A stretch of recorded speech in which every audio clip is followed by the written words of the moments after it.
6వ అధ్యాయంలో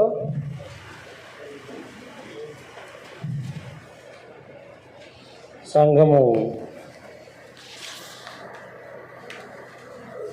మహిమపరచబడటం, వృద్ధి చెందటం. 6వ అధ్యాయం. నీకు వెలుగు వచ్చున్నది, లెమ్ము తేజరిల్లుము, యెహోవా మహిమ నీ మీద ఉదయించింది. చూడుము, భూమిని చీకటి కమ్ముతుంది, చీకటి జనాలను కమ్ముతున్నది. యెహోవా నీ మీద ఉదయిస్తున్నాడు, ఆయన మహిమ నీ మీద కనబడుతుంది. జనములు నీ వెలుగునకు వచ్చేదరు, రాజులు నీ ఉదయకాంతికి వచ్చేదరు. ప్రకటన గ్రంథం 21వ అధ్యాయంలో సంఘం అనే సంగతిని మనం గ్రహించవచ్చు. ప్రకటన గ్రంథం 21వ అధ్యాయము 23వ వచనం. 23. ఆ పట్టణంలో ప్రకాశించుటకై సూర్యుడైనను చంద్రుడైనా అక్కర్లేదు, దాని దేవుని మహిమయే దానిలో ప్రకాశిస్తుంది, గొర్రె పిల్లయే దానికి దీపం.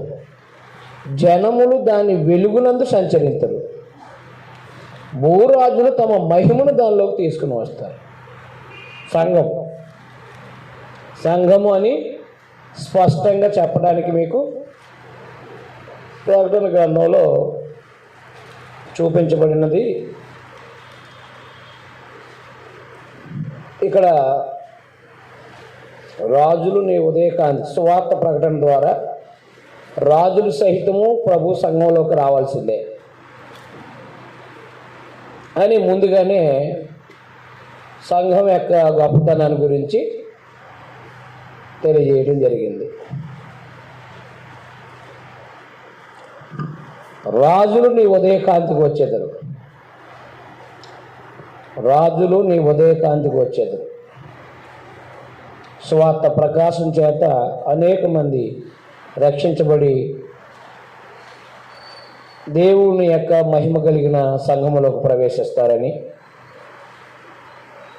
కళ్ళెత్తి చూడుము, మీరందరూ కూడుకొని నీ వద్దకు వస్తున్నారు, నీ కుమారులు దూరం నుండి వస్తున్నారు, నీ కుమార్తెలు సంకరెత్తబడి వస్తున్నారు. నువ్వు చూసి ప్రకాశించు, నీ గుండె కొట్టుకొని ఉప్పొంగును. సముద్ర వ్యాపారము నీ వైపు త్రిప్పబడును, జనముల ఐశ్వర్యం నీ వద్దకు వచ్చును. ఒంటెల సమూహము మిద్యాను ఎయిపాల లేత ఒంటెలను నీ దేశం మీద వ్యాపించను. వారందరూ షేబా నుండి వచ్చేదరు, బంగారమును ధూపద్రవ్యము తీసుకుని వచ్చేదారు, యెహోవా స్తోత్రములు ప్రకటించేదారు. మన ప్రభువైన యేసుక్రీస్తు వారు వచ్చినప్పుడు షేబా మిద్యాను ఒంటెలపై షేబా నుండి బంగారము ధూపద్రవ్యం తీసుకుని రావడం అనేది జరిగింది. నీ కొరకు కేదారు గొర్రెమందలన్నీ కూడుకొను, నెబాయేతు పొట్టేలు నీ పరిచర్యకు ఉపయోగం లగును, అవి నా బలిపీఠ మీద అంగీకారం లగును. నా శృంగార మందిరమును నేను శృంగారించెదను. మేఘం వలె ఎగియు గోవుల వలె గోళ్లకు ఎగిసి వచ్చి వీరెవరు? నీ దేవుడైన యెహోవా నామాన్ని బట్టి ఆయన నేను శృంగారించినందున ఇశ్రాయేలు పరిశుద్ధ దేవుని నామాన్ని బట్టి దూరం నుండి నీ కుమారులు తమ వెండి బంగారాలు తీసుకుని వచ్చుటకు దీపములు నా కొరకు కనిపెడుతున్నాయి. తర్షీషు వాళ్ళు మొదట వస్తున్నాయి, అన్యులు నీ ప్రాకారాలను కట్టుదురు, వారి రాజులు నీకు ఉపచారం చేయుదురు. ఏలే అనగా నేను కోపాడి నేను కొట్టిదిని కానీ కటాక్షించి నీ మీద జాలిపడుచున్నాను. నీ యొద్దకు జనములు భాగ్యం తేబడినట్లు, వారి రాజులు జయోత్సవంతో రప్పింపడినట్లు నీ ద్వారములు రాత్రింబాగలో వేయబడక నిత్యము తెరవబడి ఉండును. సంఘం 11వ వచనం. ప్రకటన గ్రంథం 21వ అధ్యాయం.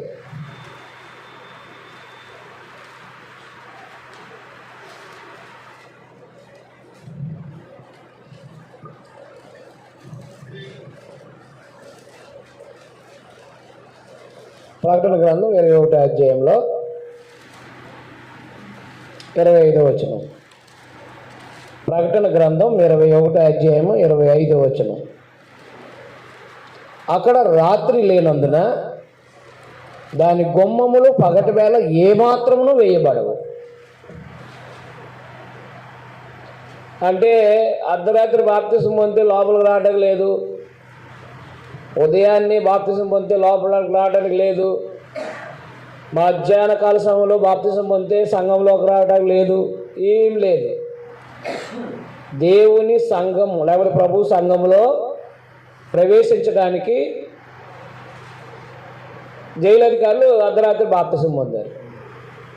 ఎప్పుడైనా ప్రభు సంఘంలోకి ప్రవేశం, రక్షణలో ప్రవేశించడానికి అవకాశం.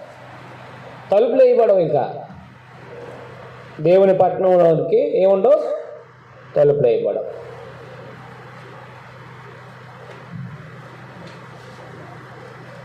అందువలన నీ ద్వారములు రాత్రి పగలు వేయబడక నిత్యము తెరబడి ఉండును. సంఘం యొక్క ఎదుగుదల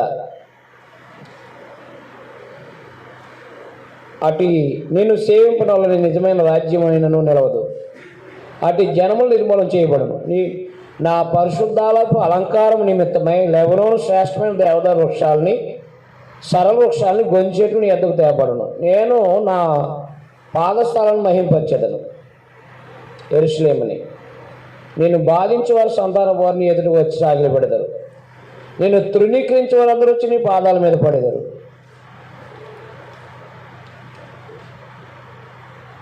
యెహోవా పట్టణం అని, ఇశ్రాయేలు పరిశుద్ధ దేవుని సియోన్ అని నీకు పేరు పెట్టతారు. పరిశుద్ధ పట్టణం అన్నమాట. ఎబ్రీ పత్రిక 12వ అధ్యాయంలో చెప్పాడు కదా.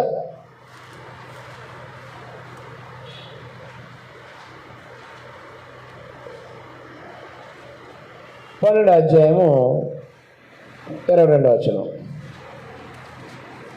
ఇప్పుడైతే సియోను అను కొండకు, జీవంగల దేవుని పట్టణానికి అనగా పరలోక యెరూషలేముకి, చూసారా, పేర్లు పెట్టబడతాయన్నాడు.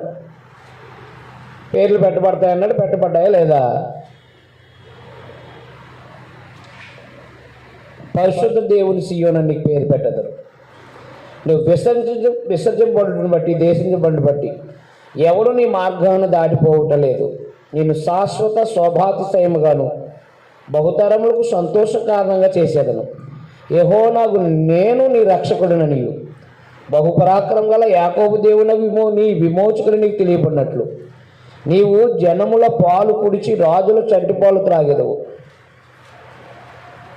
నేను ఇత్తడికి ప్రతిగా బంగారు తెస్తున్నాను, ఇనుములకు ప్రతిగా వెండి కారకు ప్రతిగా ఇత్తడి రాళ్ళకు ప్రతిగా ఇనుము తెస్తున్నాను. సమాధానమును నీకు అధికారులుగాను నీతి నీకు విచారణకర్తలుగా నియమిస్తున్నాను. నీతి న్యాయాలు ఉంటాయి, నీతి సమాధానాలు ఉంటాయి దేవుని రాజ్యంలో. ఇకను నీ దేశం బలత్కారమైన మాట వినబడదు, నీ సరిహద్దుల్లోగా పాడని మాట కానీ నాశనమైన మాట కానీ వినబడదు. రక్షణయే నీకు ప్రాకారములనియు ప్రఖ్యాతియే నీ గుమ్మములని నీకు చెప్పుకుందు. ఇక మీదట పగలు సూర్యుని ప్రకాశం నీకు వెలుగుగా ఉండదు. నీకు వెలుగిచ్చటగా చంద్రుడికను ప్రకాశింపడు. చదివాం కదా మనం ప్రకటన గ్రంథంలో, సూర్యచంద్రులు అక్కర్లేదు. యెహోవాయే నీకు నిత్యమైన వెలుగవును, నీ దేవుడు నీకు భూషణంగా ఉండును. నీ సూర్యుడికిన అస్తమింపడు, నీ చంద్రుడు క్షీణింపడు. యెహోవాయే నీకు నిత్యమైన వెలుగుగా ఉండును. నీ దుఃఖ దినములు సమాప్తములగును, నీ జనులందరూ నీతిమంతులు అయ్యిందరు. నన్ను నేను మహింపరుచుకున్నట్లు వారు నేను నాటిన కొమ్మగా నేను చేసిన పనిగా ఉండి దేశం శాశ్వతంగా స్వతంత్రించుకుందరు. వారిలో ఒంటరైన వాడు 1000 మంది అగును, ఎన్నిక లేనివాడు బలమైన జనమగును. యెహోవానగు నేను తగిన కాలమున ఈ కార్యము త్వరపెట్టుదును. కాబట్టి 60వ అధ్యాయంలో సంఘము దాని యొక్క మహిమను గురించి తెలియపరిచాడు. సంఘము దాని యొక్క మహిమను గురించి తెలియపరిచాడు. గొప్పతనము అని రాసుకోలేకపోతే సంఘములో దేవుని యొక్క మహిమ ఉంటుంది. సంఘములో అందరూ ప్రవేశిస్తారు. ఆయన గొప్ప ఉన్నతమైన పేరు పెట్టబడుతుంది. తలుపులు వేయబడవు, గుమ్మాలు అనే ఆత్మ సంబంధమైన సియోనికి గుమ్మాలు ఉంటాయి కానీ తలుపులు వేయబడవు. అందరూ ప్రవేశిస్తారు. వెలుగు అవసరం లేదు, దేవుడే వెలుగుగా ఉంటాడు. దేవుడే వెలుగుగా ఉంటాడు, ఆత్మ సంబంధం. కాబట్టి సంఘము దాని అభివృద్ధి, సంఘము లేక దాని మహిమ అని 60వ అధ్యాయంలో మనకి ఆత్మ సంబంధమైన సియోను గురించి మాట్లాడినట్టుగా మనకు స్పష్టంగా తెలియజేయబడుతుంది. ఆత్మ సంబంధమైన సియోను గురించి మనకు తెలియజేయడం జరిగింది. 61వ అధ్యాయం యేసు ప్రభు పని. యేసుక్రీస్తు వారి యొక్క పని అనగా మెస్సియా యొక్క పని.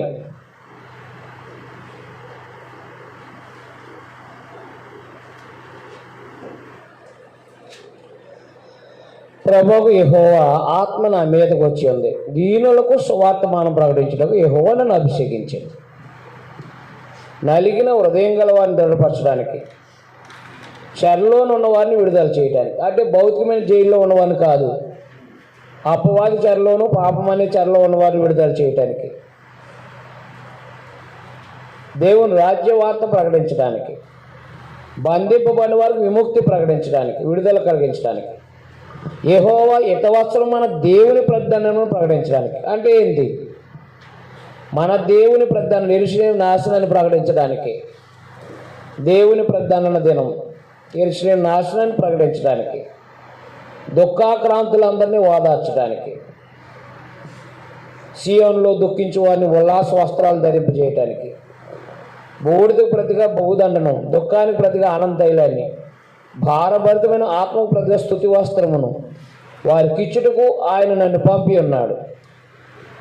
యెహోవా తను మహిమపరుచుకున్నట్లు నీతెను మస్తక వృక్షములని, యెహోవా నాటిన చెట్లని వారు పేరు పెట్టబడును. చాలా కాలం నుండి పాడుకున్న స్థలంలో వారు కట్టుదురు, పూర్వం పాడైన స్థలాన్ని కట్టుదురు. పాడైన పట్టణాలు నూతనంగా స్థాపించురు, తరతరం శిథిలమైన పురములను బాగు చేయదురు.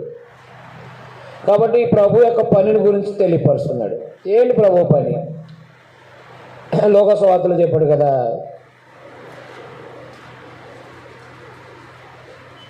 ఈ ప్రవచనం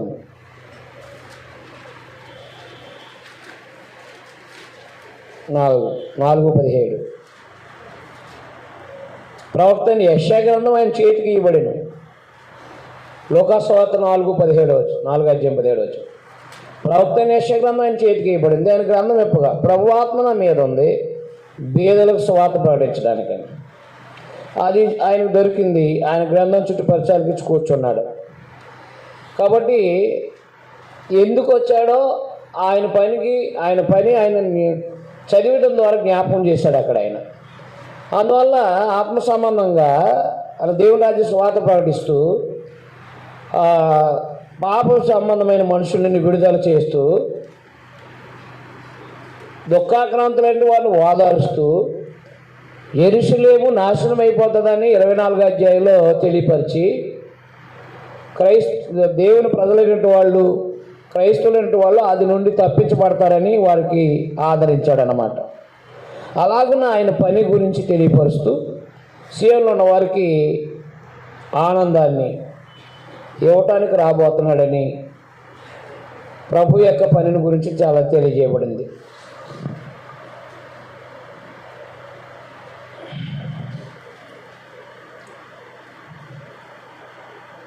తర్వాత ఈ పునరుద్ధరణ చూడండి. అక్కడ అన్యులు నిలవబడి మీ మందలు మేపెదరు, పరదేశులు మీకు వ్యవసాయకులుగాను, మీ ద్రాక్ష తోట కాపురులు అగుదురు, మీరు యెహోవాకు యాజకులు అనబడదురు.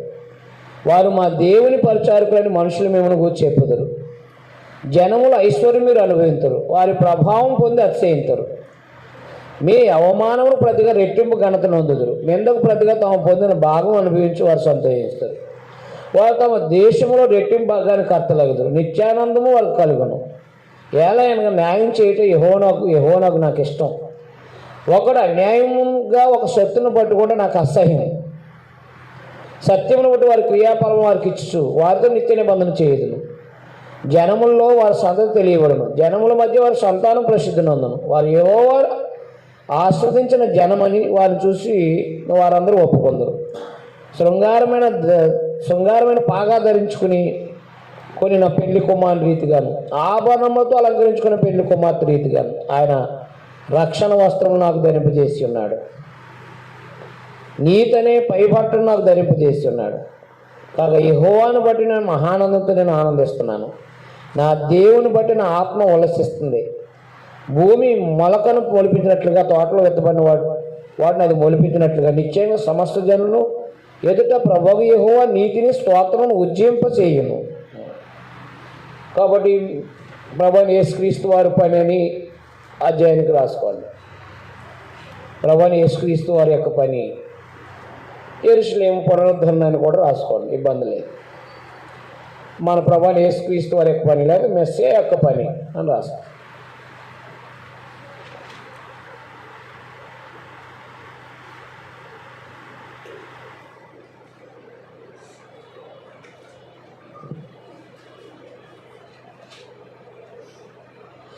అరవై 62 అధ్యాయం. సియోను నీతి సూర్యకాంతి వలె కనబడే వరకు, దాని రక్షణ దీపం వలగే వెలుగుచుండు వరకు సియోను పక్షమందు నేను మౌనంగా ఉండను అన్నాను. అంటే యెరూషలేముని ఆదరించేంత వరకు నేను మౌనంగా ఉండను. యెరూషలేము పక్షమందు నేను ఊరకొనను. జనములు నీ నీతిని కనుగొనను. రాజులందరూ నీ మహిమను చూచెదరు. యెహోవా నియమించుబో కొత్త పేరు నీకు పెట్టబడును. సంఘం, నీవు యెహోవా చేతిలో భూషణ కిరీటంగా, నీ దేవుని చేతిలో రాజకీయ మౌటంగా ఉందువు. విడవబడిన దానివని ఇక మీద నీవు అనబడవు. పాడైనదని ఇక నీ దేశాన్ని గురించి చెప్పబడదు. ఎప్సి అని నీకును, బ్యోలా అని నీ భూమికి పేర్లు పెట్టబడును. అంటే ఇష్టురాలని, పతివ్రత అని అన్నమాట. యెహోవా నిన్ను గురించి ఆనందిస్తున్నాడు. నీ దేశము వివాహిత బగును. యవ్వనుడు కన్యకను వరించి పెళ్లి చేసుకున్నట్లు నీ కుమారులు నిన్ను వరించి పెళ్లి చేసుకునేదారు.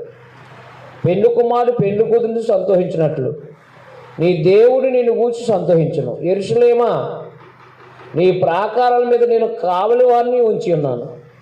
రే అయినను పగలైన వారు మౌనంగా ఉండరు. యెహోవా జ్ఞాపకర్తలారా విశ్రమింపబడి, ఆయన యెరూషలేమును స్థాపించే వరకు, లోకమంతటా దానికి ప్రసిద్ధి కలగజేయ వరకు ఆయన్ను విశ్రమింపనీయకుడి.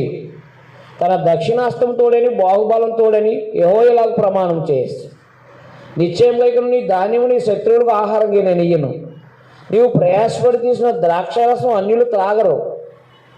ధాన్యం కూర్చున్న వారే దాన్ని భుజించి యెహోవాకు స్తుతించి చెల్లింతురు. పండ్లు కోసిన వారే నా పరిశుద్ధాలకు మంటపంలో దాన్ని త్రాగుదురు. గుమ్మం ద్వారా రండి, జనమునకు త్రోవ సిద్ధపరచండి. రాజమార్గం చక్కపరచడి, రాళ్ళను ఏరి పారవేయండి. జనములు చూసినట్లు ధ్వజమెత్తండి. ఆలకించటి బూదిగంతాల వరకు యెహోవా సమాచారం ప్రకటింపజేసి ఉన్నాడు. ఇదిగో రక్షణ నీ యొద్దకు వస్తుంది. ఇదిగో ఆయన ఇచ్చే బహుమానం ఆయన యొద్దనే ఉంది. ఆయన ఇచ్చే జీతం ఆయన తీసుకుని వస్తున్నాడు అని సియోను కుమార్తెకు తెలియజేయండి. పరిశుద్ధ ప్రజలని యెహోవా విమోచించిన వారని వారికి పేరు పెట్టబడను. ఎవరు? సంఘం. అదైందా? యెరూషలేముని ఆత్మ సంబంధమైన యెరూషలేముగా చేయబోతున్నానని తెలియపరిచాడనమాట. యెరూషలేము ఆశింపదగిన దానివని విసర్జమని పట్టణమని నీకు పేరు కలుగును. ఆశింప తగని దానివని విసర్జింపబడని పట్టణమని నీకు పేరు కలుగును. కాబట్టి పరిశుద్ధ ప్రజలని యెహోవా విమోచించిన వారని వారు పేరు పెట్టబడను. క్రైస్తవులు ఏమంటారు? క్రైస్తవులు ఏమంటారు? విమోచించబడిన వారు. ఎఫెసీ 1:7 చెప్పాడు కదా, విమోచింపబడిన వారు. పరిశుద్ధ ప్రజలు, పరిశుద్ధులు, క్రీస్తు రక్తం వల్ల పరిశుద్ధపరచబడి పరిశుద్ధులుగా ఉండటానికి పిలువబడినవారు. అందువల్ల భౌతిక సంబంధమైన యెరూషలేము పునరుద్ధరణ అంటే బబులోను చెర నుంచి తిరిగి వచ్చిన తర్వాత యెరూషలేము పునరుద్ధరించబడుతుంది అని కొన్ని విషయాలు మాట్లాడుతూ, ప్రాముఖ్యంగా సంఘం సంబంధించి అనగా సంఘము అనేది దేవుని యొక్క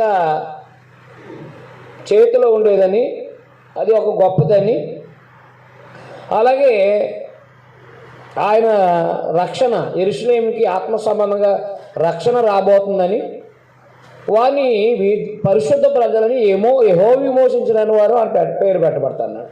అంటే యెరూషలేముని నేను బాగు చేసేవారు, అనగా యెరూషలేముని ఆత్మ సంబంధమైన సియోను లేకపోతే యెరూషలేము చేసే వరకు నేను ఊరకుండను అంటున్నాడు దేవుడు.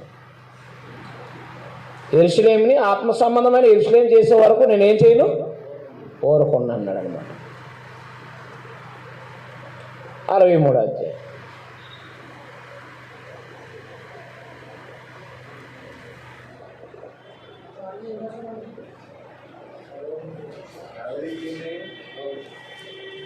అధ్యాయంలో సంఘము ఆ భౌతిక ఆత్మ సంబంధమైన యెరూషలేము దేవుడు ఆత్మ సంబంధమైన యెరూషలేముని పట్టించుకుంటాడు.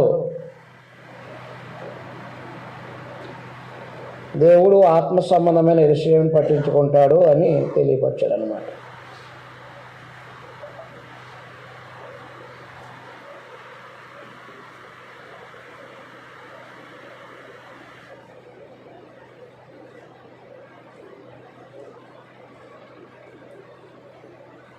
దేవుడు ఆత్మ సంబంధమైన యెరూషలేముని పట్టించుకుంటాడు వృద్ధి చెందేవారు.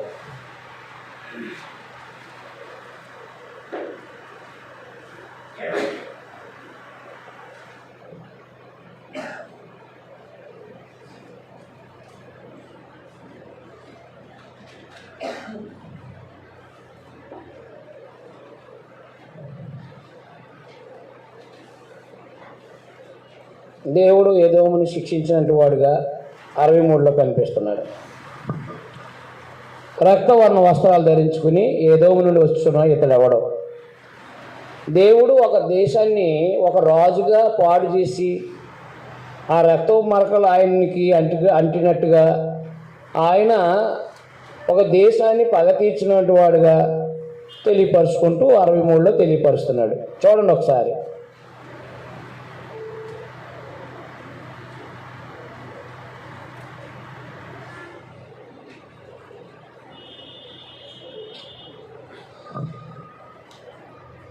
రక్తవర్ణ వస్త్రములు ధరించి ఎదోము నుండి వచ్చున్న ఇతడెవడో.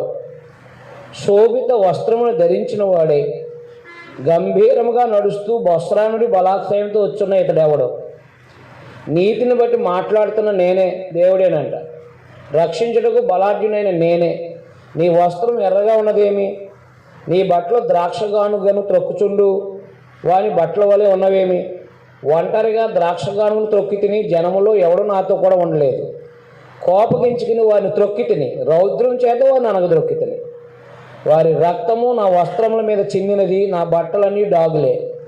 పగ తీర్చుకునే దినము నా మనసుకు వచ్చింది, విముక్తి చేయదగిన సంవత్సరం వచ్చి ఉండేను.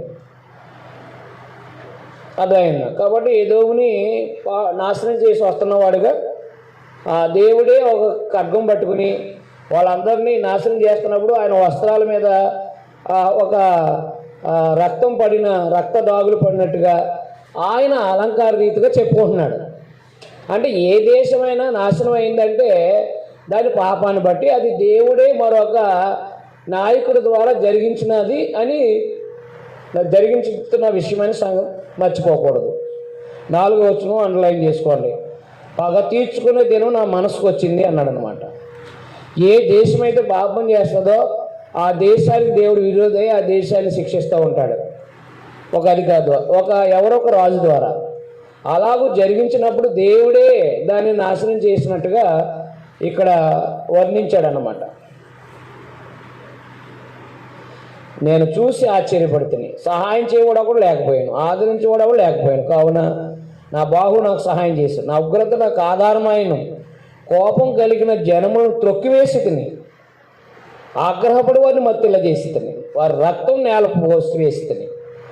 యెహోవా మనం చేసిన వాటన్నిటిని బట్టి యెహోవా కృపాతిశయమును యెహోవా స్తోత్రములను గానం చేతును. తన వాత్సల్యం బట్టి కృపాబాహులను బట్టి ఇశ్రాయేలు వంశస్థులకు ఆయన చూపిన మహాకనికరమును నేను ప్రకటన చేసేదను. వారు నా జనములని అబద్ధములాడనేరని పిల్లలని అనుకుని ఆయన వారికి రక్షకుడాయను. వారి యావత్ బాధలో ఆయన బాధ నొందాను. ఆయన సన్నిధి దూత వారిని రక్షించాను. ప్రేమ చేత తాళం చేత వారిని విమోచించాను. పూర్వదినంలో ఆయన వారిని ఎత్తుకొని మోసుకుని వచ్చాను. ఆయనను వారు తిరుగుబాటు చేసి ఆయన పరిశుద్ధాత్మను దుఃఖింపజేయగా ఆయన వారికి విరోధి అయ్యాను.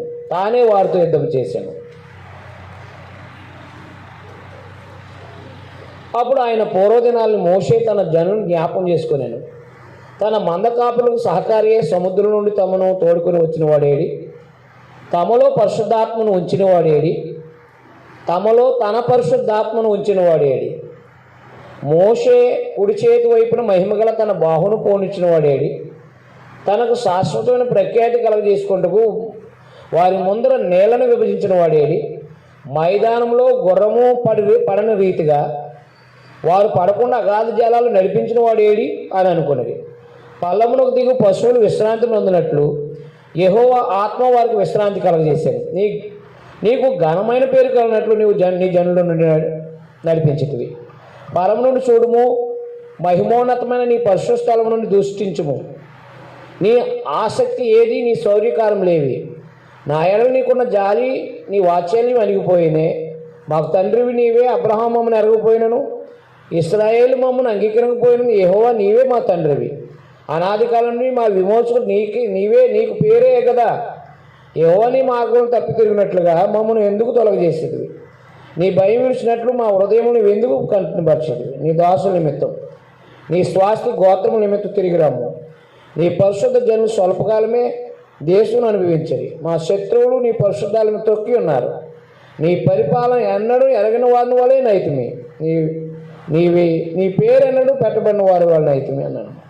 కాబట్టి 63లో దేవుడు పాపం చేసిన దేశాన్ని శిక్షించుటకు ఒక సమయం ఏర్పాటు చేసిన సంగతిని తెలియపరచుట. దేవుడు ఒక దేశాన్ని శిక్షించుటకు సమయాన్ని ఏర్పాటు చేసిన సంగతిని తెలియపరచుట.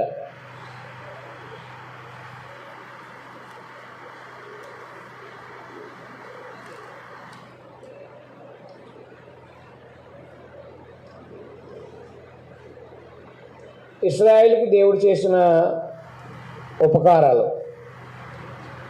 ప్రార్థన. ఇశ్రాయేలుకు దేవుడు చేసిన ఉపకారాలు మరియు ప్రార్థన.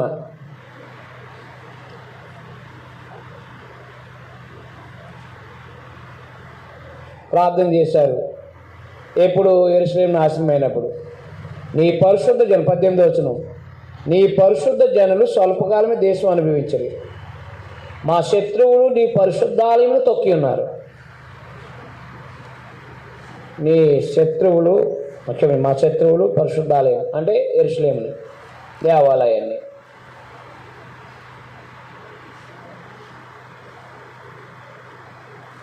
కాబట్టి 63, 64లో ప్రార్థన అన్నమాట. ప్రార్థన చేస్తున్నారు.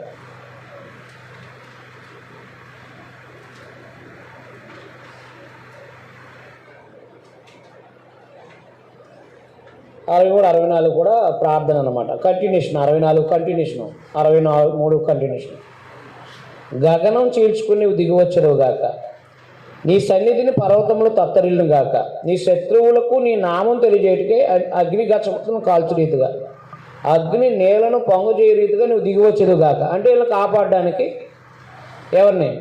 యోధా జనాంగాన్ని కాపాడడానికి దేవుడు ఆయన రావాలని కోరుకుంటున్నాడు అనమాట. అంటే దేవుడు రావడం అంటే ఏంటంటే శిక్షించడానికి అనమాట, వేరే రాజు ద్వారా. దిగవచ్చుదు గాక, జరుగునని మేము అనుకున్న భయంకరమైన క్రియలు నువ్వు చేయగా, అన్ని జనులు నీ సన్నిధిని కలవరపడుదురు గాక. నువ్వు దిగవచ్చుదు గాక, నీ సన్నిధిని పర్వతాలు తత్తరిల్లును గాక. తన కొరకు కనిపెట్టుకోరు వారి విషయమై నువ్వు తప్ప తన కార్యం సఫలం చేయి. మరి ఏ దేవుణ్ణి ఎవడును ఏ కాలము చూచి ఉండలేదు. అండర్లైన్ చేయండి, ప్రవచనం అది. అట్టి సంగతి వారికి తెలిసి ఉండలేదు.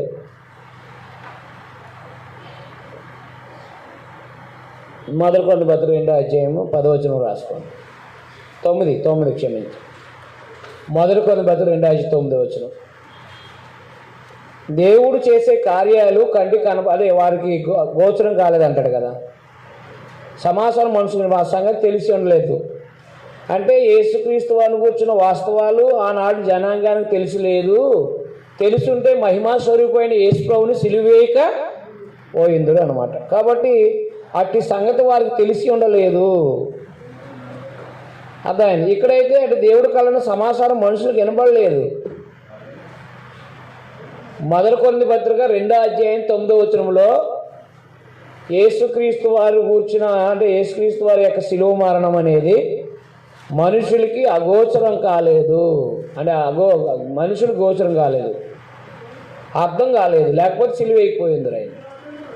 దేవుడు వారికి అది తెలియపరచలేదన్నమాట.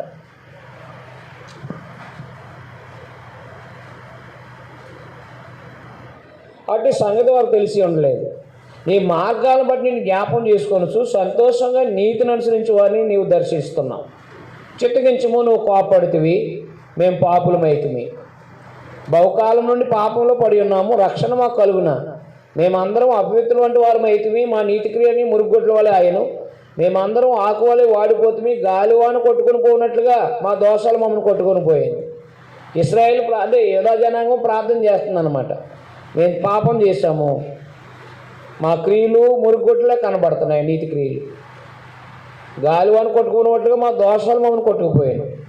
నీ నామాన్ని బట్టి మొదలుపెట్టుకోడు ఒకడు లేకపోయాను. నిన్ను ఆధారం చేసుకుంటే తను తాను ప్రోత్సాహపరుచుకుని వాడు ఒక్కడను లేడు. నీవు మాకు ముఖము చాటు చేసుకుంటువి. మా దోషముల చేత నువ్వు మమ్మల్ని కరిగించి ఉన్నావు. యెహోవా, నీవే మాకు తండ్రివి. మేము జిగటమన్ను, నీవు మాకు కుమ్మరివాడు. మేమందరం నీ చేతి పని ఉన్నాం. యెహోవా, అత్యధికంగా కోపడకము. మేము చేసిన దోషము నిత్యము జ్ఞాపకం చేసుకొనకము. చిత్తగించము, చూడము దయచేసి. మేమందరం నీ ప్రజలమే కదా. నీ పరిశుద్ధ పట్టణములు బీటి భూములు అయ్యాను. సియోను బీడయ్యాను, యెరూషలేము పాడయ్యాను. మా పితరులు నేను కీర్తించుండిన మా పరిశుద్ధ మందిరము, మా శృంగారమైన మందిరము అనగే లేక అత్యాస్పదమైన మందిరముగా అగ్ని పాలయ్యాను. ఎప్పుడిది బబులోను చక్రవర్తి వచ్చి నాశనం చేసినప్పుడు. అప్పుడు ప్రార్థన చేస్తున్నారన్నమాట వాళ్ళు. మాకు మనోహరములైనవన్నీ నాశనం అయిపోయాను. యెహోవా, వీటిని చూసి ఊరకుందువా, మౌనంగా ఉందువా, అత్యధికంగా మమ్మల్ని శ్రమ పెట్టుదువా. కాబట్టి 64 అధ్యాయంలో వారు చేసిన పాపాన్ని బట్టి దేవునికి ప్రార్థన చేయటం, మమ్మల్ని ఎక్కువగా శిక్షించొద్దు అని యెరూషలేము ప్రజలు బబులోను వారు నాశనం చేస్తున్నప్పుడు చేసిన ప్రార్థన అన్నమాట. మనకు సంగతులు అర్థమవుతున్నాయి. పరిశుద్ధ పట్టణాన్ని పాడు చేసింది, పరిశుద్ధ ఆలయాన్ని త్రొక్కటం, ఇవన్నీ కూడా దేవుడు కోపగించే దినము పాపం చేసినట్టు వారి మీద ఉగ్రత. అందువల్ల 63, 64 కూడా ప్రార్థన దేవునికి విజ్ఞాపన చేశారు. మేము చేసిన పాపమే, కానీ మమ్మల్ని ఎక్కువగా దండించొద్దు, మమ్మల్ని రక్షించుటకు దిగురమ్ము అంటున్నారన్నమాట. మమ్మల్ని రక్షించుటకు దిగురమ్మని 63, 64లో దేవునికి విజ్ఞాపన చేస్తున్నారు.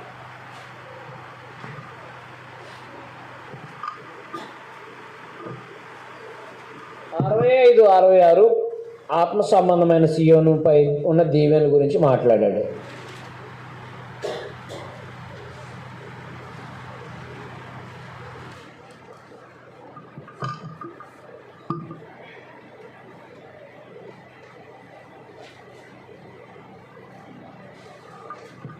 రోమపత్రిక 10వ అధ్యాయము 21వ వచనంలో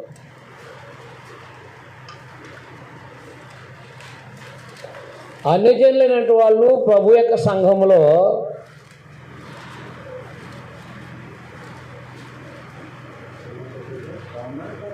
పది 21లో నన్ను వెదకని వారికి నేను దొరికితిని, నన్ను విచారింపిన వారికి ప్రత్యక్షమైతిని అని చెప్తున్నాడు. యెషయా తెగించి నన్ను వెదకిన వారికి నేను దొరికితే, నన్ను విచారింపిన వారికి ప్రత్యక్షమైన అన్యజనులకి.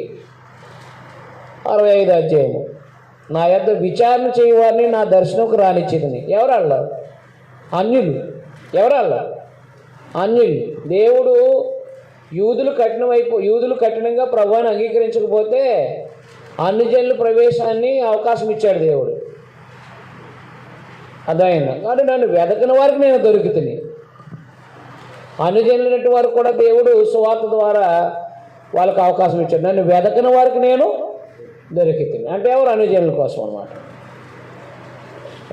నేను వెదకిన వారికి నేను దొరికితిని. నేనున్నాను, ఇదిగో నేనున్నానని నా పేరు పెట్టమన్న జనముతో చెప్తున్నాను.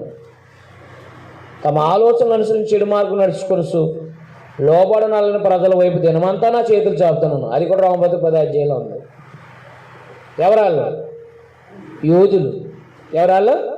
కఠినం చేసుకున్న యూదులు, మెస్సియాని అంగీకరించిన యూదులు. 10వ అధ్యాయం రోమపత్రిక చూడండి ఒకసారి.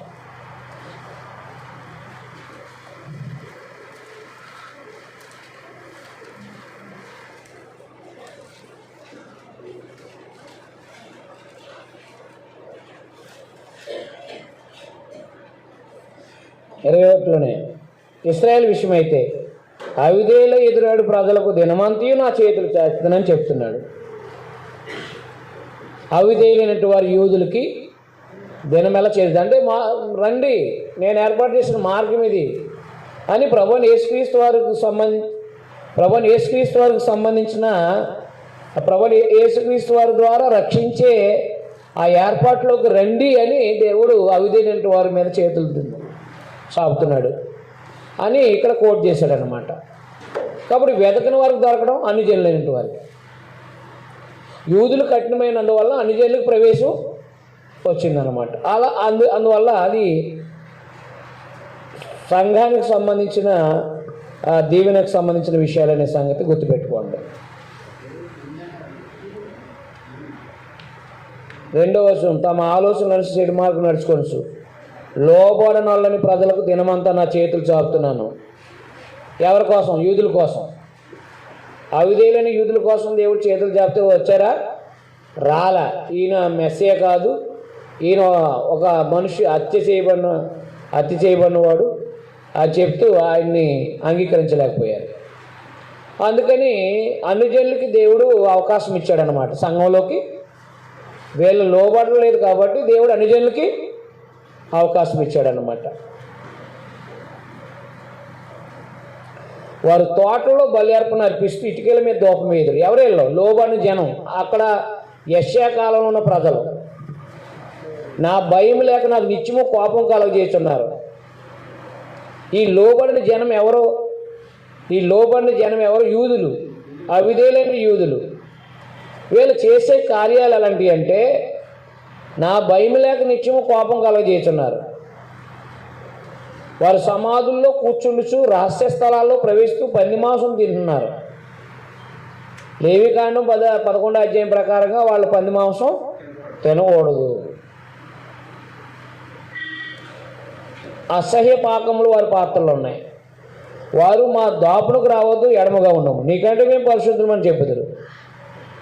వీరు నా నాశకార అందరములకు పొగవలెను, దినమంతి మనుచున్న అగ్ని వలె ఉన్నారు. యెహోవా ఇలా సెలవిస్తున్నాడు, నా ఎదుట గ్రంథములో అది వ్రాయబడి ఉంది, ప్రతీకారం చేయక నేను మౌనంగా ఉండను.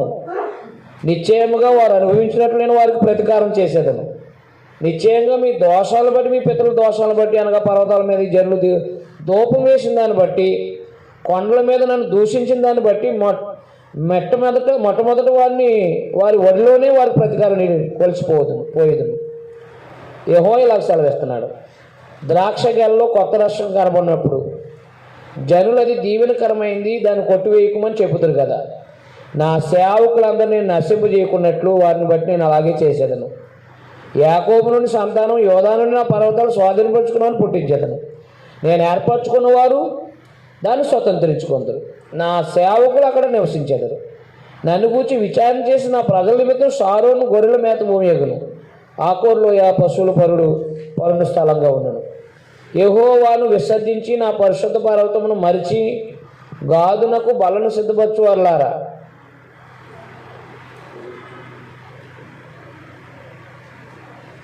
అదృష్ట దేవికి పానీయార్పణ అర్పించేవారులారా, నేను పిలవగా మీరు ఉత్తరం ఇయ్యలేదు. ఎవరు చేసిన పాపాలు చెప్తున్నాడు ఈయన.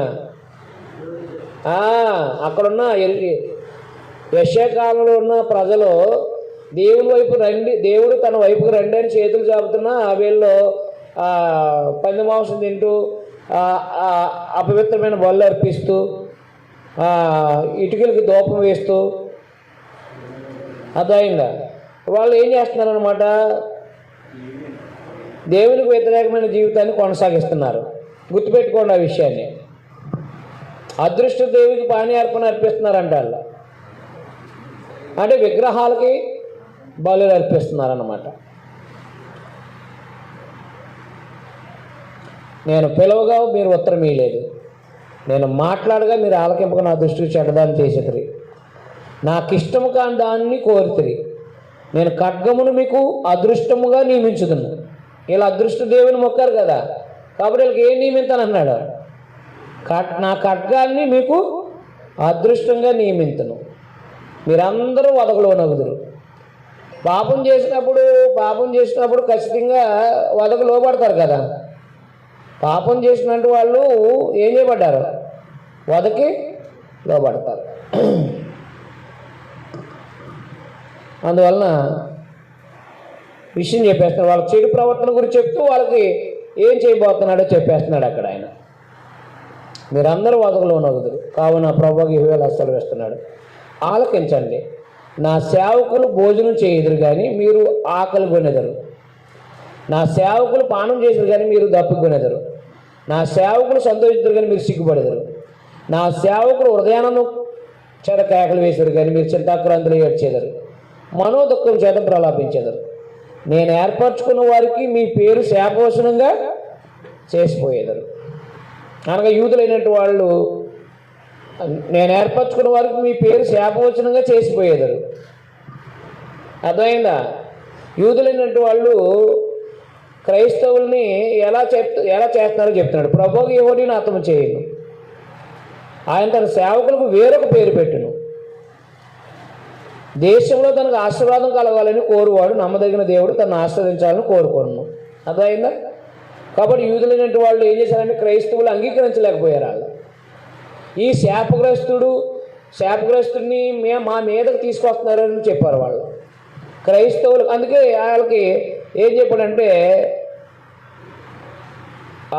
ఆయన తన సేవకులకి వేరే పేరు పెట్టును అన్నాడు అన్నమాట. అనగా క్రైస్తవ్యం అని.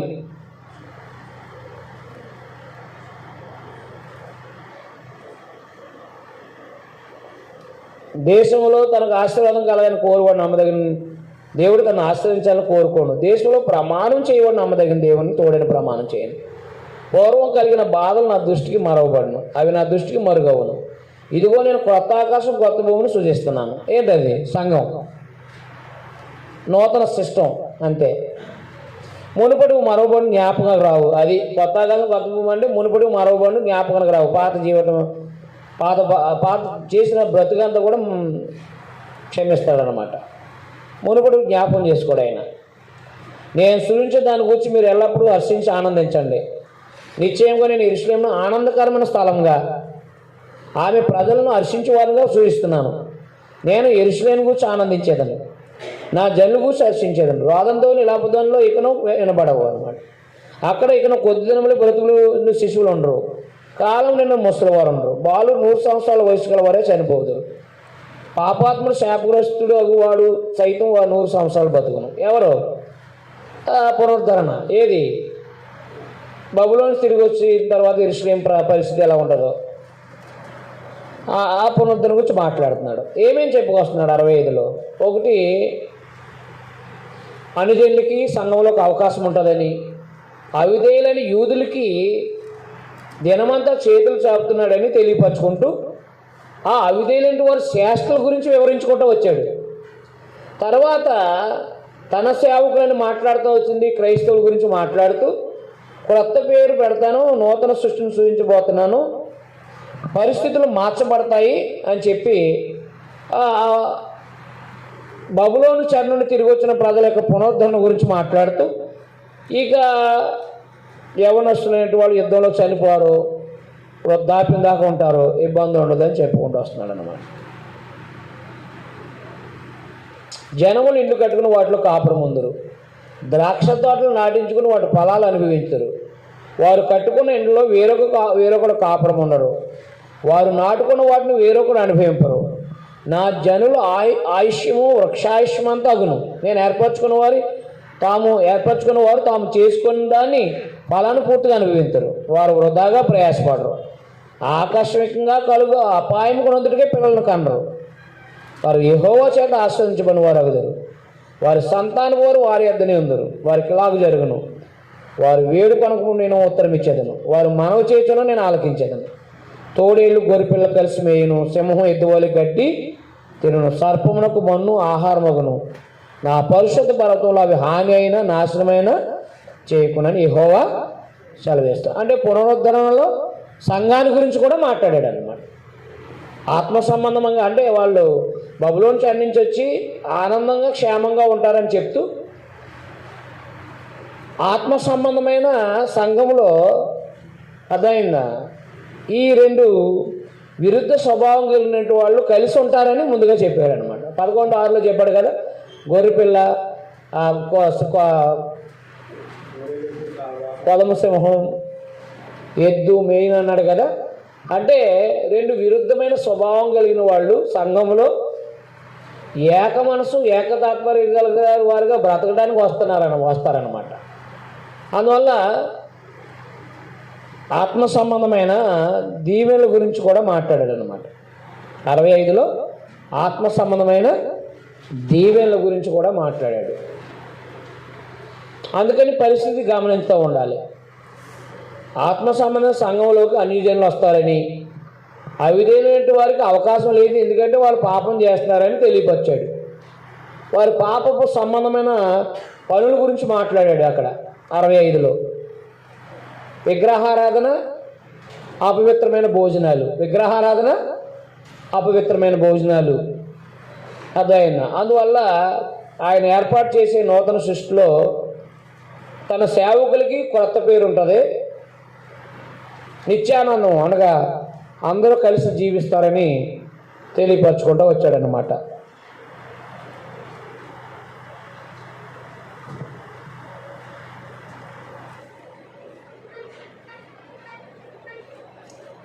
అరవై 66 అధ్యాయము. యెహోవా ఇలాగ ఆజ్ఞిస్తున్నాడు, ఆకాశం నా సింహాసనం, భూమి నా పాదపీఠం. మీరు నా నిమిత్తం కట్టనుద్దేశించి ఇల్లు ఏ పాటిది? నాకు విశ్రమ స్థానంగా మీరు కట్టనుద్దేశించింది ఏ పాటిది? అవన్నీ నా హస్తకృతములు కావా? కాబట్టి భౌతికమైన దేవాలయం మీద మనసు పెట్టారు కదా వీళ్ళు. అందుకని ఆకాశమైన సింహాసనం, భూమి నా పాదపీఠం, నాకు ఎలాంటి మందిరం కడతారు? దేవుడు ఆత్మస్వరూపి, అన్ని చోట్ల ఉండేవాడు. అందుకని భౌతికమైన దేవాలయంలో ఉండటానికి అవకాశం లేదు. అందుకని మళ్ళీ నాకు ఎలాంటి మందిరం కడతారు మీరు అని స్టెఫను ప్రసంగంలో మాట్లాడాడు కదా.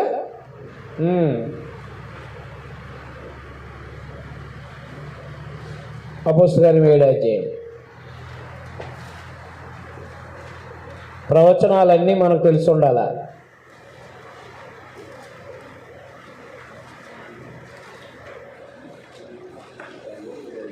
అపోస్తలుల 7వ అధ్యాయం 50 వచనం. దేవుడు ఏమన్నాడు? సొలొమోను మందిరం కట్టించాడు. అయితే దేవుడు ఏమంటున్నాడు? ఆకాశం నా సింహాసనం, భూమి నా పాదపీఠం. మీరు నా కొరకు ఎలాంటి మందిరం కడతారు? నా విశ్రాంతి స్థలం ఏది?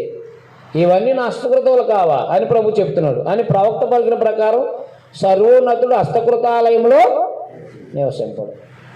ఈ యెరూషలేములో ఉన్న వారికి స్టెఫను ఒక బోధ చేస్తున్నాడు. ఏంటి అని అంటే, క్రీస్తు ద్వారా దేవుడు, క్రీస్తు అంటే యేసుక్రీస్తు వారి ద్వారా కట్టబోయే ఆత్మ సంబంధమైన దాని గురించి మాట్లాడుతూ, యేసుక్రీస్తు గురించే మోషే కానీ పితరులకు కానీ మోషేకి కానీ యేసు ప్రభు గురించే మాట్లాడుకుంటూ వచ్చారు. కాబట్టి ఆయన వైపుకు తిరగండి, భౌతికమైన దేవాలయం అనేది నాకు అవసరం లేదని దేవుడే చెప్పాడు కదా, ఎందుకు దాని మీద మనసు పెట్టుకుంటారు మీరే? కాబట్టి ప్రభుని యేసు వైపు తిరగండి, మీరు ఎప్పుడు తిరుగుబాటుదారులే, ప్రభుని యేసు వైపు తిరగండి, అది దైవ మార్గం అని ఆయన స్టెఫను గారు మాట్లాడుతూ ఈ సందర్భాన్ని ఎత్తి చూపించాడు. ఆయన యెషయా గ్రంథంలో 66వ అధ్యాయం 1వ వచనంలో ఉన్న ప్రవచనాన్ని దేవుడే చెప్తున్నాడు. ఆకాశం నసం, భూమి నా పాదపీఠం, హస్తకృతం ఆలయం నివసింపనని చెప్తున్నాడు. మీరు భౌతికమైన దేవాలయం మీద ఎందుకయ్యా దృష్టి పెట్టారా? దేవుని మాటకు లోబడండి అని 7వ అధ్యాయంలో ప్రసంగించాడు ఆయన. ఎవడు దీనుడే నలిగి హృదయం కలవడే మాట విని వణుకుచుండును, వాడిని నేను దృష్టిస్తున్నాను. ఎద్దును వధించేవాడు నరుని చంపు వంటి వాడే, గొర్రెపిల్లను బలిగా అర్పించేవాడు కుక్క మేడను విరిచేవంటి వాడే, నైవేద్యించేవాడు పెద్ద రక్తం అర్పించేవాడంటు వాడే, దూపం వేడు బొమ్మను స్తుతించేవాడంటు వాడే. వారు తమకు ఇష్టమైనట్లుగా త్రోవలతో ఏర్పరచుకునేది, వారి అసహ్యమైన పనులు తమకే ఇష్టంగా ఉన్నవి. ఎవరో యూదులు, నేను పిలిచినప్పుడు ఉత్తరం ఇచ్చేవాడు ఒకడో లేకపోయాను, నేను మాట్లాడినప్పుడు వినివాడు ఒకడో లేకపోయాను, నా దృష్టికి చెడ్డదాన్ని చేశారు. ఎవరల్లా? యెరూషలేములో ఉన్న యూదులు. నాకు ఇష్టం కాని దాన్ని కోరుకునేది. కావున నేనును వారిని మోసంలో ముంచుదును, వారికి భయపడి వాటిని వారి మీదకు రప్పించేదను. చుట్టుపక్కల అన్ని జనుల్ని యెహోవా వాక్యమునకు భయపడి వారులారా, ఆయన మాట వినండి. మిమ్మల్ని దేశిస్తూ నా నామాన్ని బట్టి మిమ్మల్ని త్రోసివేయు మీ స్వజనుల మీ సంతోషం మీకు కనబడినట్లు, మాకు కనబడినట్లు యెహోవా మహిమనందును గాక అని చెప్పుదురు, వారే సిగ్గునందుదురు. ఆలకించండి, పట్టణంలో అల్లరి వినపడుతుంది, దేవాలయం నుండి శబ్దం వినపడుతుంది. తన శత్రువులకు ప్రతీకారం చేయుచుండు యెహోవా శబ్దం వినపడుతుంది. ప్రసవవేదన పడకునుకు ఆమె పిల్లలను కనినది, నొప్పులు తగల మునుపు మగపిల్లలు కనినది. అట్టి వార్త ఎవరు విని ఉండిరి, అట్టి సంగతులు ఎవరు చూసిరి? ఒక జనము కనుటకు ఒకనాటి ప్రసవవేదన చాలునా? ఒక నిమిషంలోనే ఒక జనము జన్మించునా? సియోనుకు ప్రసవవేదన కలగగానే ఆమె బిడ్డలకు కనెను. నేను ప్రసవవేదన కలగజేసి కనిపింపక మానేదనా అని యెహోవా అడుగుతున్నాడు. పుట్టించేవాడిని ఆయన నేను గర్భం మూసేదనా అని నీ దేవుడు అడుగుతున్నాడు. యెరూషలేమును ప్రేమించు వారులారా, మీరందరూ ఆమెతో సంతోషించి ఆనందించండి. ఆమెను బట్టి దుఃఖించే వారులారా, మీరందరూ ఆమెతో ఉత్సహించండి. ఆదరణకరమైన ఆమె స్తన్యమును మీరు కుడిచి తృప్తి నొందిరి. ఆమె మహిమాశ్రయము అనుభవిస్తూ ఆనందించేదారు. యెహోవాలాగా సెలవిస్తున్నాడు. ఆలకించుడి, నది వలె సమాధానమును ఆమె అద్దకు పారజేయదును. మీరు జనముల ఐశ్వర్యం అనుభవించినట్లు ఒడ్డు మీద పొర్లిపారు జలప్రవాహం వల్ల మీ అద్దకు దాన్ని రాజేతను. మీరు చంకను ఎత్తుకొనబడేదరు, అంటే కాపాడుతానని చెప్తున్నాడు. మోకాళ్ళ మీద ఆడింపబడేదరు. ఒకని తల్లి వాడిని ఆదరించినట్లు నేను మిమ్మల్ని ఆదరించేదను. యెరూషలేములోనే మీరు ఆదరింపబడతారు. అది అర్థమైందా? యెరూషలేములోనే మీరు ఆదరింపబడతారు.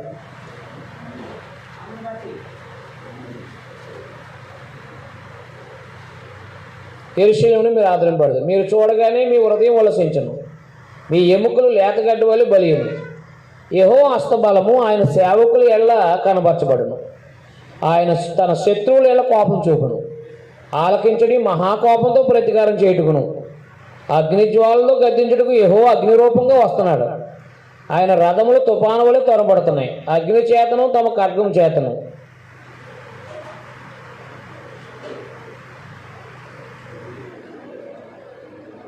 శరీరులందరితో ఆయన వ్యాజ్యమాడును. యెహోవా చేత అనేకులు అతులవుతారు. తోటలోనికి వెళ్ళవలనని మధ్య నిల్చున్న ఒకరిని చూసి తమను ప్రతిష్ఠించుకొంచు పవిత్రపరచుకొంచున్న వారే పంది మాంసం ఏ వస్తువులు పందికొక్కులు తినేవారును ఒకరు తప్పకుండా నశించేది. అంటే ఏంటి? యెరూషలేములో ఎవరు నశిస్తారయ్యా అంటే, ఎవరు నశిస్తారు యెరూషలేములో? విగ్రహారాధనలోను అపవిత్రమైన భోజనం చేసేవారే నశిస్తారు. ఇదే యెహోవా వాక్కు. వారి క్రియలు వారి తలంపులు నాకు తెలిసే ఉన్నవి. అప్పుడు సమస్త జనములు ఆయా భాషలు మాట్లాడేవారు సమకూర్చేదని వారు వచ్చి నా మహిమను చూసేదని నేను వారి ఎదుట ఒక సూచక్రియ జరిగించదను. వారిలో తప్పించుకున్న వారిని విలుకాండు తర్షీషు పూలు లూదు అను జనుల ఎద్దకును తుబాలని వారిని నివాసుల ఎద్దకు నేను పంపేదను. నన్ను గూర్చిన సమాచారం విన్నట్టు నా మహిమను చూడనట్టు దూర ద్వీపవాసుల ఎద్దకు అని పంపేదను. వారు జనముల్లో నా మహిమను ప్రకటించేదారు. ఇశ్రాయేలు పవిత్రమైన పాత్రలో నైవేద్యము యెహోవా మందిరంలో తెచ్చినట్లుగా గుర్రాల మీద, రథాల మీద, డోలీల మీదను, గంజరగడ్డ మీద, ఒంట్ల మీద ఎక్కించి సర్వ జనముల్లో నుండి నాకు ప్రతిష్ఠిత పర్వతము మాకు యెరూషలేముకు మీ స్వదేశీయులకు యెహోవాకు నైవేద్యంగా వారు తీసుకుని వచ్చేదారని యెహోవా సెలవిస్తున్నాడు. 18 నుంచి ఆత్మ సంబంధమైన 18 నుంచి ఆత్మ సంబంధమైన సంఘాన్ని గురించి మాట్లాడుతున్నాడు, యెరూషలేము గురించి మాట్లాడుతున్నాడు. రాసుకోండి. అంతకుముందు వారి యొక్క యెరూషలేమును ఆదరిస్తానని చెప్తూ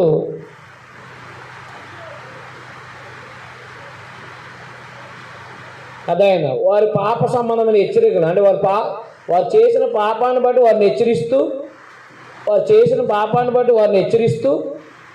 వారిని ఆదరిస్తానని తెలియజేస్తూ ఈ 18వ వచనం నుంచి ఏం చెప్తున్నాడంటే ఆత్మ సంబంధమైన యెరూషలేము గురించి మాట్లాడుతున్నాడు. అంటే సంఘం గురించి అన్నమాట.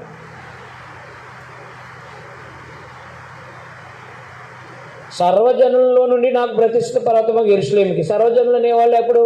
సర్వలోకానికి సర్వజనులు అనేవాళ్ళు ఎప్పుడు ప్రతిష్ఠితమవుతారు? యేసు ప్రభువులోనే.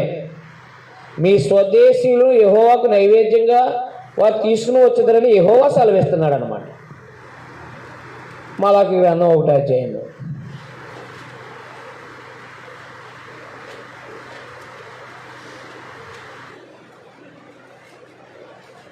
పదకొండవ వచనం. మలాకి 1:11లో తూర్పు దిశ మొదలుకొని పడిమటి దిశ వరకు అన్ని జనులు నా నామం ఘనముగా ఎంచబడును. సకల స్థలాల్లో దోపము పవిత్రమైన అర్పణ అర్పింపబడును. అన్ని జనులు నా నామం ఘనంగా ఎంచబడునని సైన్యముకు అధిపతి యెహోవా సెలవిస్తున్నాడు. అలాంటిది అన్నమాట ఇక్కడ యెషయా గ్రంథంలో చెప్తున్నది అలాంటిది. ఆత్మ సంబంధమైన సీయోనులో అన్ని జనులు కూడా బలు అర్పిస్తారు. భౌతిక సంబంధమైన యెరూషలేములో అనగా భౌతిక సంబంధమైన సీయోను అనే యెరూషలేములో అన్ని జనులు దేవాలయంలో ప్రవేశించడానికి అవకాశం లేదు అన్నమాట.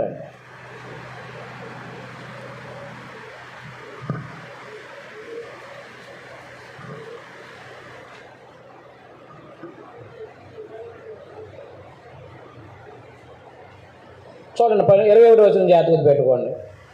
యెహోవాకు నైవేద్యంగా తీసుకొస్తారన్నాడు కదా. మరియు యాజకులను గాను లేవీలు గాను ఉండుటకే నేను వారిలో కొందరిని ఏర్పరచుకుందును. ఎవరాళ్ళు? అన్ని జనులు అంటే రాజులైన యాజక సమూహం అన్నమాట. లేవీలే యాజకులు కాదు, అందరూ యాజకులే. లేవీలే అందరూ యాజకులే, క్షమించి. నేను వారిలో కొందరిని ఏర్పరచుకోను అని యెహోవా సెలవిస్తున్నాడు. మరి యెహోవా ఇలాగ సెలవిస్తున్నాడు, నేను సృజించబో కొత్త ఆకాశం కొత్త భూమి అనగా సంఘం లయము కాక నా సన్నిధి నిలిచినట్లు నీ సంతతియు నీ నామం నిలిచి ఉండును. ఇదే యెహోవాకు. ప్రతి అమావాస్య ప్రతి విశ్రాంతి దినము నా సన్నిధిని మొక్కుటికే సమస్త శరీరులు వచ్చేదారు. సమస్త శరీరులు అనేది ఆత్మ సంబంధమైన యెరూషలేము సంఘాన్ని గురించి మాట్లాడుతున్నాడు. అమావాస్యలు విశ్రాంతి దినాలు పాటించరు కానీ పండుగలు ఆచరిస్తారు అంతే, ఆత్మ సంబంధమైన పండుగలు. అంతేగాని ఇశ్రాయేలీలకు ఇచ్చిన ధర్మశాస్త్రాన్ని బట్టి చేయరు అని యెహోవా సెలవిస్తున్నాడు. వారు పోయి నా మీద తిరుగుబాటు చేసిన వారి కళేబరములు తేరి చూసేదారు. వాటి పురుగు చావదు, వాటి అగ్ని ఆరిపోదు, అవి సమస్త శరీరాలకు హేయముగా ఉండును అన్నమాట. కాబట్టి దేవునికి వ్యతిరేకంగా తిరుగుబడిన వాళ్ళందరూ కూడా నశించిపోతారని చెప్పాడు అంతే. దేవునికి వ్యతిరేకులందరూ కూడా నశించిపోతారన్నమాట. కాబట్టి రెండు విషయాలు ఉన్నాయి. ఒకటి పాపం చేసిన వారిని గద్దించుట. రెండు ఆత్మ సంబంధమైన యెరూషలేము లేదా ఆత్మ సంబంధమైన సంఘము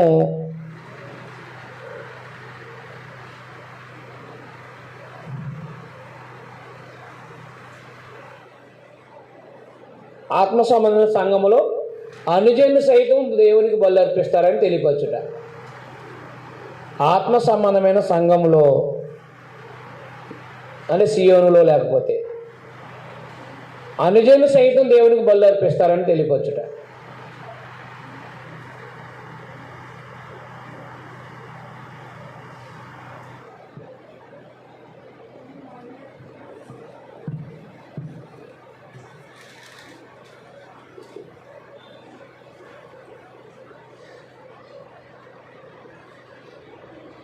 అర్థమైందా?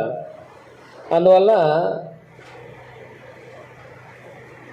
యెషయా గ్రంథం అంతట్లో కూడా యెషయా కాలంలో ఉన్న ప్రజలు దుర్మార్గంగా ఉన్నారని చెప్పబడింది కదా. కాబట్టి యెషయా కాలంలో ఉన్న రాజులు కానీ లేకపోతే ప్రజలు కానీ దుర్మార్గంగా బ్రతికిన వారిని వారి పాపాలని గురించి హెచ్చరించి మొదటి అధ్యాయంలో చెప్పాడు కదా. వారు తిరుగుబాటు జనం, అవునా, పాపిష్టి జనం, రోగభరితమైన ప్రజలు. అర్థమైందా?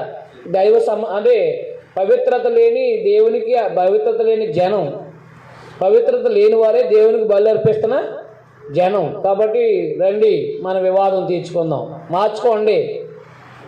మీ అపవిత్రమైన లేకపోతే దేవునికి వ్యతిరేకమైన ప్రవర్తన నుండి దేవుని వైపు తిరగండి, అప్పుడు మీకు మేలు జరుగుతుంది.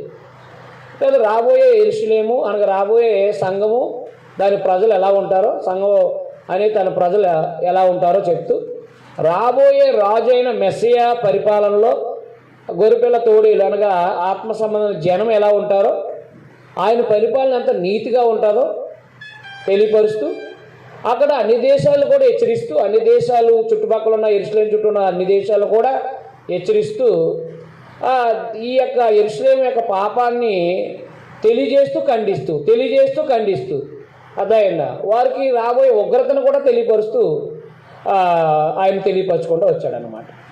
కాబట్టి చారిత్రకంగా కొన్ని విషయాలు తెలియపరిచిన తర్వాత యెరూషలేములో వారు చేసిన పాపాన్ని బట్టి బబులోను చెరకు వెళ్తారని, ఆ బబులోను చెరలో దేవుడు వారిని ఆదరిస్తూ వారు నమ్ముకున్న వారి విగ్రహాలు వారిని ఆదరించవని, అదైందా దేవుడే ఆదరిస్తాడని తెలియపరుచుకుంటూ ఆయన నియమించిన సేవకుడు ద్వారా ఆయన ఆ శ్రమలు అనుభవించడం ద్వారా యెరూషలేములో ఉన్న వాళ్ళు ఆత్మ సంబంధమైన యెరూషలేముగా కట్టబడుతూ అనేక మంది ఆ ఆత్మ సంబంధం యెరూషలేములో ప్రవేశిస్తారని, ఆ ఆత్మ సంబంధం యెరూషలేము అనేది పవిత్రంగా జీవిస్తారని, అర్థమైందా దేవునికి ఒక మహిమకరంగా ఉంటారని తెలియపరుస్తూ అక్కడ దుర్మార్గులను హెచ్చరిస్తూ రాబోయే యెరూషలేము ఆత్మ సంబంధమైన క్రీస్తు సంఘం అనే యెరూషలేము ప్రజల్ని వారి ఆశీర్వాదాలను తెలియపరుచుకుంటూ వాటి మహిమను తెలియజేస్తూ సంఘం యొక్క గొప్పతాన్ని తెలియపరుచుకుంటూ దాన్ని దేవుడు ఉన్నతమైన దానిగా ఎంచే వరకు ఆయన ఊరకుండడని తెలియజేస్తూ అనేకమైన విషయాలు ప్రభుని గురించి సంఘాన్ని గురించిన సంగతులు తెలియపరచబడ్డాయి అన్నమాట. అయితే ఈ కొంతమందికి ఈ సంగతులు కనిపించకపోవడం, ప్రకటన గ్రంథం 21వ అధ్యాయంలో ఆత్మ సంబంధం యెరూషలేము అనే దేవుని పట్టణం యొక్క వర్ణన ఇందులో ముందుగా వర్ణించాడనమాట. తెలియక అది పరలోకం గురించి అండి అని చెప్పిన మహానుభావులు ఎంతోమంది ఉన్నారు చర్చా ప్రైస్ట్లో, బచ్చాకులలో కాదు నేను చెప్పేది. ఇప్పుడు కూడా ప్రకటన గ్రంథం 21వ అధ్యాయము అది పరలోకమని బోధించిన వాళ్ళు ఎంతోమంది ఉంటున్నారు, అవునా కదా? మరి యెషయా గ్రంథం తెలిస్తే అది పరలోకం కాదు, ఆత్మ సంబంధమైన యెరూషలేము క్రీస్తు సంఘము అనే సంగతి అర్థమవుదా? ప్రవక్తల గ్రంథాలు చదవకుండా ఏం చేయక అపోస్తలు గారి క్రీస్తు సంఘం ఒకటే మీరు కాదు అంటే ఎవరొస్తారు మీ దగ్గరికి? ముందు బైబిల్ అంతా బాగా నేర్చుకున్న తర్వాత సంఘం అనే దేవుని సంస్థ అనే గొప్పతనము, వాటి పరిస్థితులు, వాటిలో ఉండే భాగ్యం ఇవన్నీ కూడా వివరించడం ద్వారా వస్తారు తప్ప పేరెట్టేసుకుని బోర్డు పెట్టేసుకుని క్రీస్తు సంఘం అని మీరు పరలోకం వెళ్ళరు. మీరు వెళ్ళిపోతారా? క్రియలు లేని వాళ్ళు పేరెట్టుకుంటూ వెళ్ళిపోతారా? క్రియలు లేకుండా పేరెట్టుకుంటూ వెళ్ళిపోతారా? ఇద్దరిని ముగ్గురిని చేసేసుకుంటే వెళ్ళిపోతారా? ఇద్దరిని ముగ్గురిని చేసుకుని సేవ చేస్తే వెళ్ళిపోతారా? అర్థమైందా? ధనాన్ని ఆరాధన చేసేవాళ్ళు వెళ్ళిపోతారా? జార కార్యాలు చేసేవాళ్ళు వెళ్ళిపోతారా? ధనమే పరిశుద్ధుల సొమ్ముని దుర్వినియోగం చేసేవాళ్ళు వెళ్ళిపోతారా? దేవుని నీతి న్యాయాలు కలిగింది క్రీస్తు సంఘం అంటే. అర్థమైందా? దేవుని మహిమ అందులో ఉంటుంది. ఆ దేవుడు ఏర్పాటు చేసిన ఆత్మ సంబంధం యెరూషలేము ద్వారానే దేవుని జ్ఞానం వెళ్ళాలి. మీకు అర్థమైందా? అందుకే దేవుడు ఉన్నతంగా ఎంచిచ్చాడు సంఘాన్ని. సంఘంతో పని లేకుండా బోల్డ్ పనులు చేస్తూ ఉంటాం మనం. సంఘంతో మాట్లాడు ఏం చేస్తున్నామో సంఘానికి చెప్పరు, ఎక్కడి నుంచి వస్తుందో ధనం చెప్పరు. సంఘం వేరు, ధనం వేరు. ఈ రకంగా దేవుడు మహిమ కలిగిన సంఘాన్ని అర్థమైందా తన చేతిలోకి తీసుకుని పరిపాలన చేస్తే నువ్వు రేపొద్దున చచ్చిపోయిన తర్వాత తప్పించుకునే ఛాన్స్ ఉందా? పరిశుద్ధుల ధనాన్ని ఖర్చుపెట్టడానికి నాకు భయం వేస్తుంది. మీకు అర్థమైందా? ఎంతవరకు భోజనం, వసతులు, అవసరాలు అంతే. సుఖ భోగాలు ఖర్చుపెట్టి అదే తప్పుడు కార్యక్రమాలు ఖర్చుపెట్టావా నీ బతుకు అయిపోయినట్టే లెక్క. మధ్యలో పోయినా ఆశ్చర్యపోవక్కర్లేదు నువ్వు. ప్రభు సంఘంలో జార కార్యాలకు అవకాశం ఉందా? లేదు. అది పరిశుద్ధ మార్గం, అంతేనా? విడిగా లైంగిక అపవిత్రతని విడిగా ప్రవర్తించడం లేదు. ఒక పురుషుడికి ఒక భార్య అంతే. ఒక పురుషుడికి ఒక భార్యే. ఇష్టం వచ్చినట్టు బతుకుతాను నేను, వచ్చి ఆరాధన చేస్తానంటే రావద్దు నువ్వు. ఇది పరిశుద్ధులు పరిశుద్ధులు వెళ్ళే మార్గం ఇది, అపవిత్రుడు రాకూడని మార్గము అని చెప్పాడు ఆయన. అభిమానం కోసం లేకపోతే చూసి చూడనట్టుగా ఎంతమందిని మీరు అంటే నడిపిస్తున్నారు? మీకు అర్థమైందా? ప్రసంగం వినే పారిపోతారు. మాకైతే తామరాలో కానీ పాలకుల్లో కానీ తప్పు చేశాడా అంటే వాడు ఎంతసేపు ప్రసంగం చేసే కొలిది వాడు ఇలా వెనక్కి వెనక్కి వెనక్కి వెళ్ళిపోతూనే ఉంటాడు. క్లాసులో వచ్చిన వాడైనా సరే, క్లాస్కి వచ్చిన వాడైనా సరే, ఎవరైనా సరే. ప్రభు సంఘంలో దేవుని మహిమ ఉంటుంది, దేవుని ప్రసన్నత ఉంటుంది. ఇష్టలివిడిగా మాట్లాడడానికి కానీ, అదే ఇష్టం వచ్చినట్టు మాట్లాడడానికి కానీ, ఇష్టలివిడిగా ప్రవర్తించడానికి కానీ అవకాశం లేదన్నమాట. దాని మహిమ యొక్క ఔన్నత్యాన్ని ఈ గ్రంథంలో, యెషయా గ్రంథంలో తెలియపరిచాడనమాట. దేవుని జోక్యం ఉంటుంది, దేవుని వెలుగు ఉంటుంది. ఇక లోక సంబంధం వెలుగులు అట్టుకురావటం కుదరదు. ఇంకా మన యొక్క ఏలుబడి చేయటానికి కుదరదు. ఇంకా సిస్టమ్ అంతా చెప్పేశాడు ఆయనే. నీ దేవుడు సీయోని వెళ్తున్నాడు అంటే దేవుని పరిపాలన ఉండాలి అంతే. సంఘంలో దేవుని పరిపాలన ఉండాలి. దేవుని పరిపాలన లేకపోతే, పరిశుద్ధత లేకపోతే, దేవుని పరిపాలన లేకపోతే ఎవడైనా నేను చెప్పిన మాట ఏంటంటే మొదలెడతారనమాట. నాకు నచ్చలేదు నీ ఆలోచన అంటూ ఉంటారు. మీకు అర్థమైందా? ఒకసారి దైవ సంబంధమైన కార్యాలు నిర్వహిస్తే దాన్ని కంటిన్యూ చేయాలా, లేకపోతే మానుకోవాలా. పని చేయటమే మానుకోవాలా. సామర్థ్యం కొద్ది పని చేయటం మొదలెట్టాలి. అప్పుడు దేవుడు తన సహాయాన్ని అందిస్తూ ఉంటాడు. అంతేగాని ఎంతసేపు పైకి చూసి రాలుతాయా రాలవా, ఆ రాలిన డబ్బులతో ఏమన్నా పని చేద్దామని అంటే ఎప్పుడు పని చేస్తావు? అర్థమైందా? పైన ఎంతసేపు పైకి. యెరూషలేము వాళ్ళంట సహాయం ఎక్కడి నుంచి వస్తుందని కొండల వైపు చూసేవారంట. అలా 122 కీర్తనలు చెప్పాడు కదా, కొండల తట్టు నా కొండలు ఎత్తున్నాను, సహాయం ఎక్కడి నుంచి వస్తుంది? ఎక్కడి నుంచి వస్తుంది? కొండల తట్టు నుంచి వస్తుంది. ఏంటి? భూమి ఆకాశాలు కలగజేసిన దేవుని దగ్గర నుంచే సహాయం రావాలి. అలాగే సంఘం అనే దేవుని సంస్థ ప్రార్థన చేస్తే సహకారాలు అందుతాయి. భౌతిక అవసరాలు, ఆత్మ సంబంధం ఎదుగుదల జరుగుతుంది అన్నమాట. అంతేగాని ఇప్పుడు మనము సంఘ అంటే అపోస్తుల బోధన పక్కన పెట్టి, అంటే మొదటి శతాబ్ద బోధన పక్కన పెట్టి నువ్వు ఎన్ని పనులు చేసినా దేవుడు అంగీకరించడానికి. దేవుని మహిమను తగ్గిస్తున్నావేమో, నీ సొంత పరిపాలన ఏమైనా పెట్టుకుని సొంత పరిపాలనతో సంఘాన్ని నడిపిస్తున్నావా? దేవుని మహిమను అనుభవించలేకుండా పోతావు. దేవుని ఉగ్రత సంఘం మీద ఉంటుంది. ఒక్కొక్కడు మధ్యలో చచ్చిపోతున్నారంటే దేవుని ఉగ్రత వాళ్ళ మీద ఉందని అర్థం. అంతే. వృద్ధాప్యంలో వెళ్ళారా? దేవునికి స్తోత్రం. అది నరులారా తిరిగి రమ్మన్న సమయం అది. కానీ క్రీస్తు సంఘంలో ఎవడైనా మధ్యలో చచ్చిపోతాడు. నీవు పనిచేస్తున్న స్థానిక సంఘంలో సమయం అవ్వకుండా చచ్చిపోతున్నారా? నీ పరిపాలన అది ప్రభు పరిపాలన కాదు. దేవుడు ముందుగా సిద్ధం చేసిన పరిపాలన కాదు అది. నీ సొంత పరిపాలన చేస్తున్నావు అన్నమాట. నీ సొంత బాధ చేస్తున్నావు అన్నమాట. నీ సొంత అనురాగాన్ని చూపిస్తున్నావు అన్నమాట వాళ్ళ మీద. పిల్లలైనా, భార్య అయినా, తల్లి అయినా, తండ్రులైనా, ఎవరైనా అపోస్తుల బోధ ప్రకారంగా కట్టబడాలా, లేకపోతే ఆ ఇంటికి తీసి పక్కన పడేయాలా? అంతేనా? అపోస్తుల బోధలో కట్టబడాలి. క్రమంగా వంకరగా ఉంటే చెక్కించుకోవాలి, లేకపోతే పక్కన పడేయాలి ఇరిగిపోతే. అంతే కదా? కాబట్టి అనురాగాల ఆప్యాయతలకి సంఘంలో అవకాశం లేదు. దేవుని సంస్థది. దేవుడు ముందుగానే సుమారుగా ఒక 700 సంవత్సరాల క్రితమే ఆయన సంఘము, ఆయన పరిపాలన ముందుగా తెలియజేశాడు సంఘం యెషయా గ్రంథంలో. మరి ఆ యొక్క రూపచిత్రాలు అనేవి ప్రకారంగా కడుతున్నావా, సొంతంగా కడుతున్నావా? మనం నడిపించేది సొంతంగా నడిపిస్తున్నావా, లేకపోతే అపోస్తుల బోధ ప్రకారం నడిపిస్తున్నావా? గుర్తుపెట్టుకోవాల్సిన విషయాలు అన్నమాట. అర్థమవుతుంది? అర్థం అవట్లేదు. కాబట్టి మీరు సామాన్యులైన ఎవరైనా సంఘం ద్వారా పనిచేస్తే దేవుడు నడిపిస్తూ ఉంటాడు దాన్ని. అంతే. లేదు ఎవరో హెల్ప్ చేస్తే పని చేద్దామంటే ఇక్కడ ఎవరు ఎదగరు. సంఘానికి బాధ్యత ఉండదు. అర్థమైందా? సంఘానికి బాధ్యత ఉండదు, పవిత్రత ఉండదు, ఏముండదు.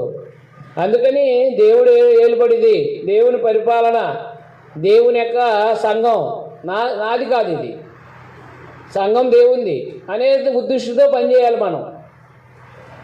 సంఘం నాదైతే నా ఇష్టం వచ్చినట్టు చేసుకోవాలా, నా పిల్లలకు అప్పచెప్పాలి దాన్ని. తర్వాత సంఘం దేవుంది అయితే దాని ప్రకారంగా ఏం చేయాలో గ్రంథంలో ఉంది, ఆ ప్రకారంగా చేయాలి.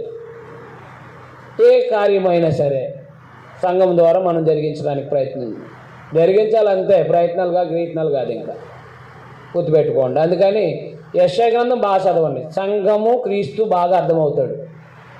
ఏ పాపం చేస్తే పాపానికి దేవుడు శిక్షణ సిద్ధం చేసి ఉంచాడు.